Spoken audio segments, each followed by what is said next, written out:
Okay, I'm going to read my notes from Chapter 5 from the 11th edition of How to Think Straight About Psychology by Keith E. Stanovich.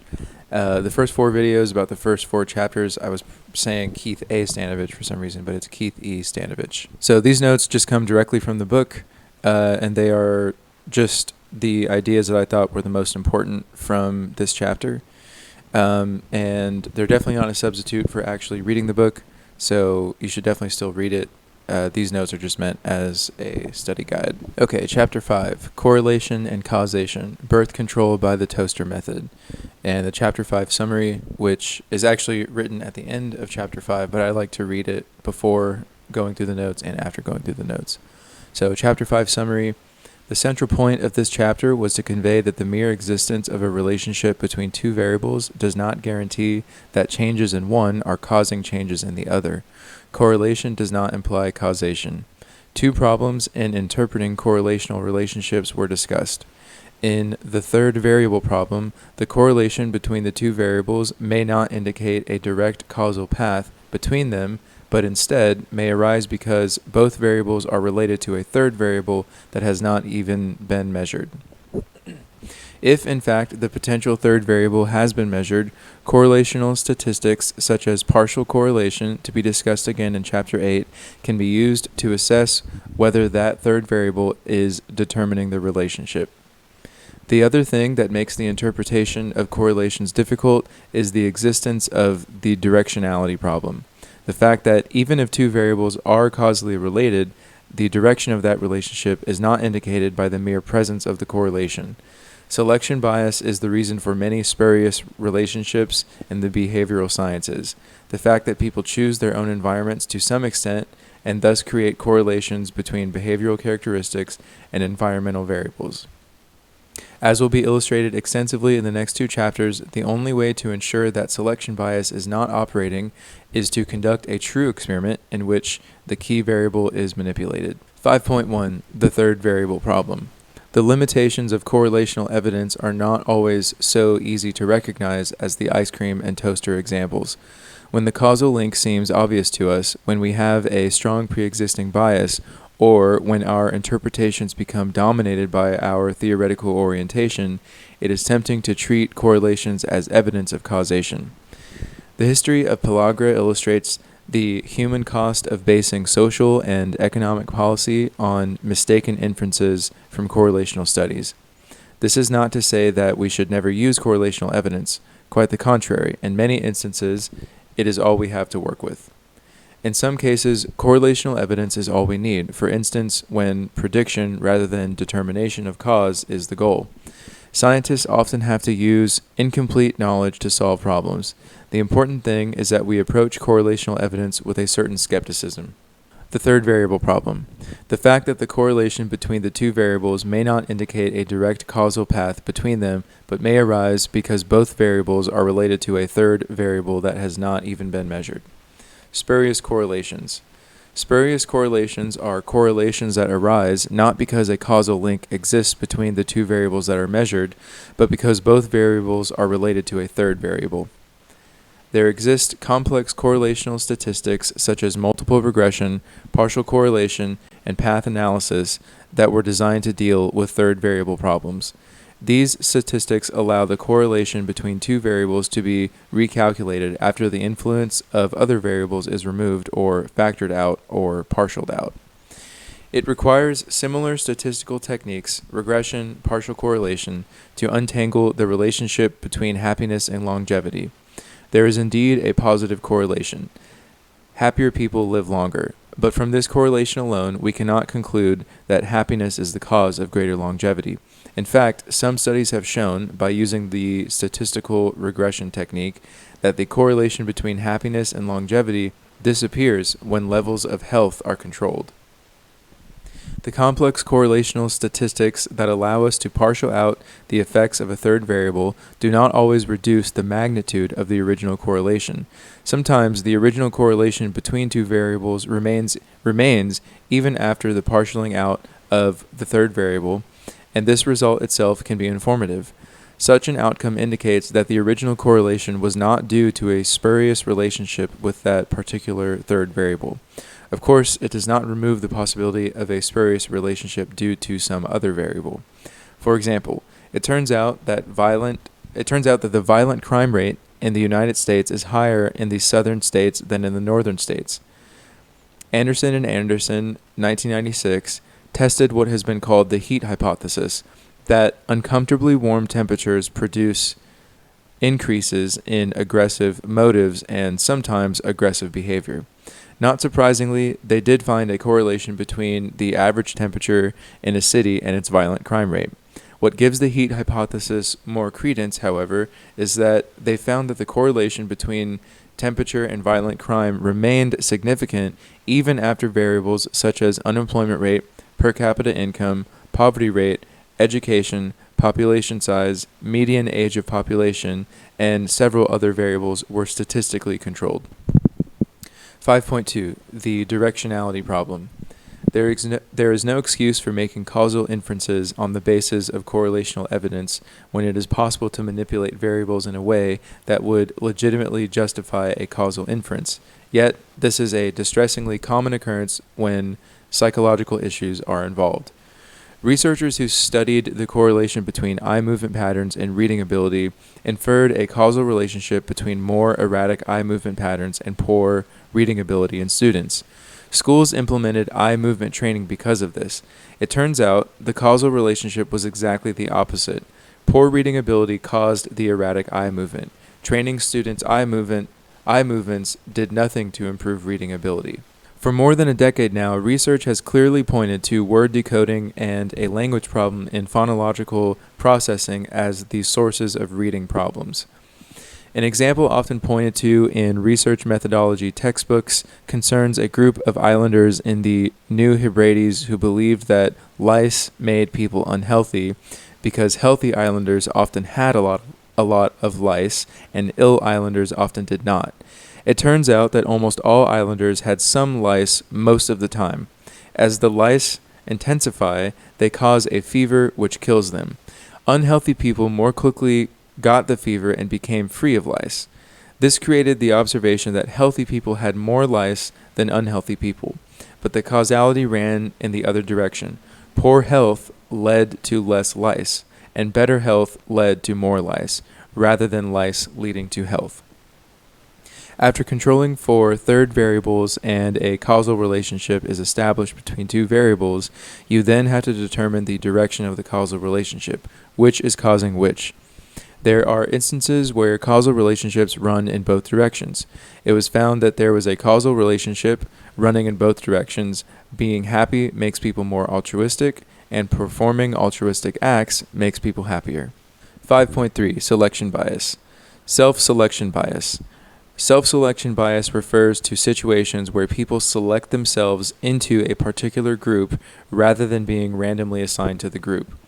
Self-selection bias, selection effects, and selection factors seem to be able to be used interchangeably. Self-selection creates spurious correlations between personal variables and environmental characteristics, correlations that do not indicate a causal relationship. In selection bias circumstances, correlations arise because people with certain behavioral/biological characteristics have chosen certain types of environments, not because the environments caused the behavioral/biological characteristics. For example, republicanism doesn't cause a better sex life. It's that people who are married, and married people report better sex lives, tend to vote Republican. Thus, Republicans will generally have better sex lives. It's not that republicanism causes better sex lives, it's that people who already have better sex lives, married people, have chosen the environment of the Republican Party. From Wikipedia, self-selection makes determination of causation more difficult. For example, when attempting to assess the effect of a test preparation course in increasing participants' test scores, significantly higher test scores might be observed among students who choose to participate in the preparation course itself. Selection factors are not always easy to discern. They are often overlooked, particularly when there is a pre-existing desire to see a certain type of causal link.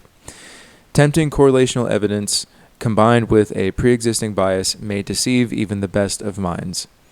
An example from clinical psychology demonstrates how tricky and perverse the selection bias problem can be.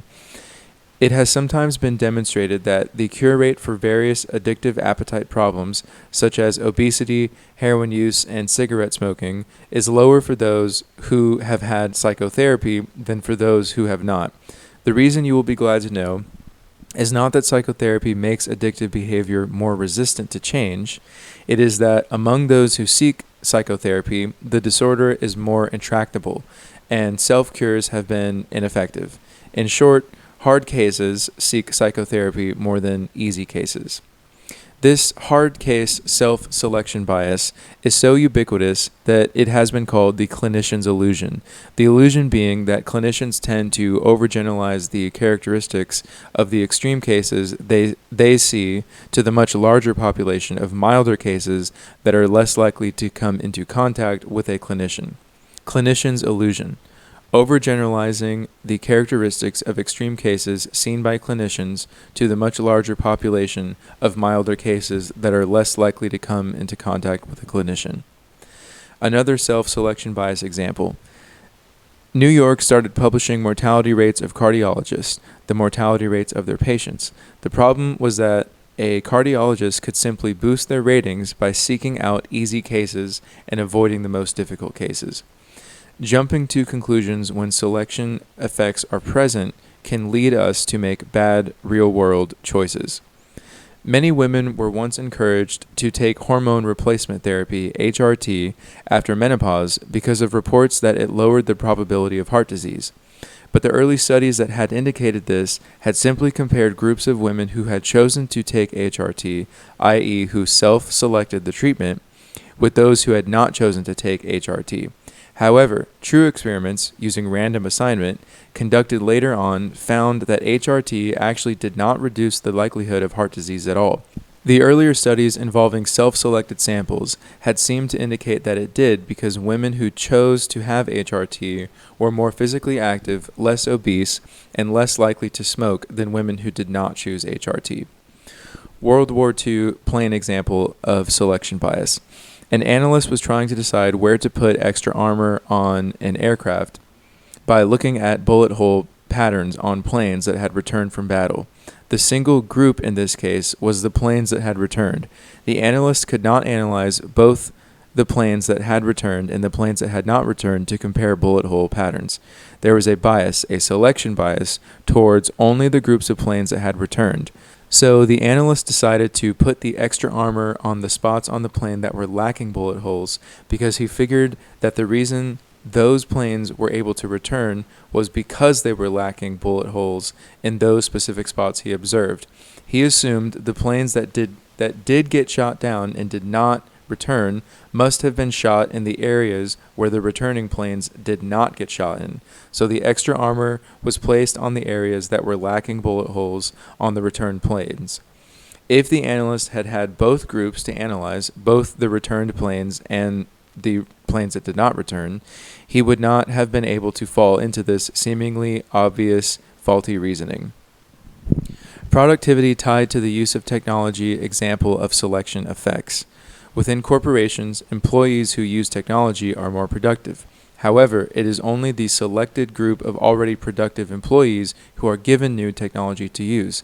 So there is no causal relationship between technology and employee productivity. There was a selection effect that made it appear this way.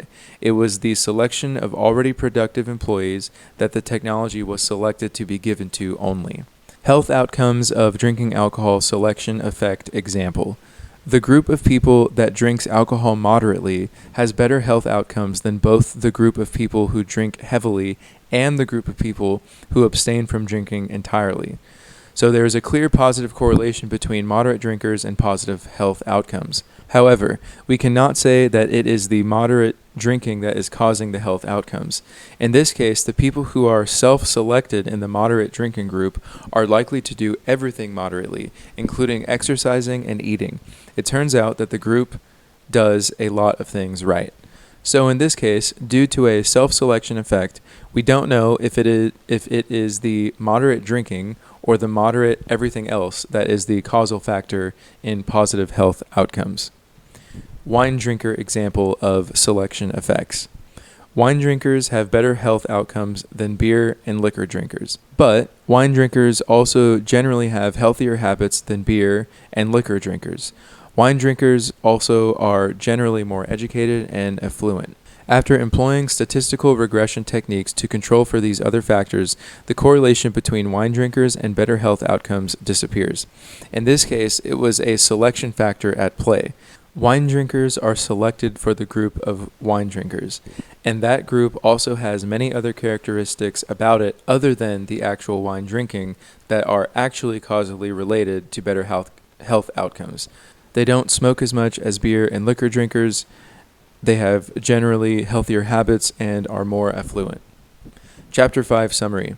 The central point of this chapter was to convey that the mere existence of a relationship between two variables does not guarantee that changes in one are causing changes in the other. Correlation does not imply causation. Two problems in interpreting correlational relationships were discussed. In the third variable problem, the correlation between the two variables may not indicate a direct causal path between them, but instead may arise because both variables are related to a third variable that has not even been measured. Correlation does not imply causation. Two problems in interpreting correlational relationships were discussed. In the third variable problem, the correlation between the two variables may not indicate a direct causal path between them, but instead may arise because both variables are related to a third variable that has not even been measured. If, in fact, the potential third variable has been measured, correlational statistics, such as partial correlation, to be discussed again in Chapter 8, can be used to assess whether that third variable is determining the relationship. The other thing that makes the interpretation of correlations difficult is the existence of the directionality problem. The fact that even if two variables are causally related, the direction of that relationship is not indicated by the mere presence of the correlation. Selection bias is the reason for many spurious relationships in the behavioral sciences. The fact that people choose their own environments to some extent and thus create correlations between behavioral characteristics and environmental variables. As will be illustrated extensively in the next two chapters, the only way to ensure that selection bias is not operating is to conduct a true experiment in which the key variable is manipulated.